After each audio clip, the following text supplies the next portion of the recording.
ওম নমো ভগবতে বাসুদেবায়। এই যে গুহাটি আপনারা দেখছেন, এই গুহাটা 5334 বছর পুরনো। 2026-এ আজকের দিনে দাঁড়িয়ে এইখানে বসে আজ থেকে 5334 বছর আগে শ্রীমদ্ ভাগবত পুরাণের রচনা করেছিলেন বেদব্যাস। তিনি বলেছিলেন, এবং এর পাশে রয়েছে গণেশ গুহা। সেই গণেশ গুহাতে বসে ভগবান সিদ্ধিদাতা গণেশ এই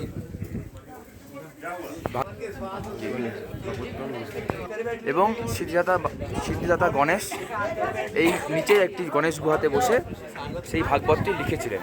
দেখতে পাচ্ছেন আপনারা প্রকৃতি কি সুন্দর। এবং আরেকটি কথা, এইটা ভারতবর্ষের প্রথম গ্রাম মানা গ্রামের অন্তর্গত। মানা গ্রামে এটা রয়েছে।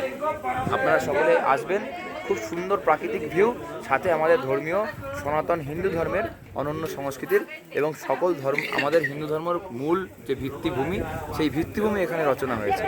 হর হর মহাদেব।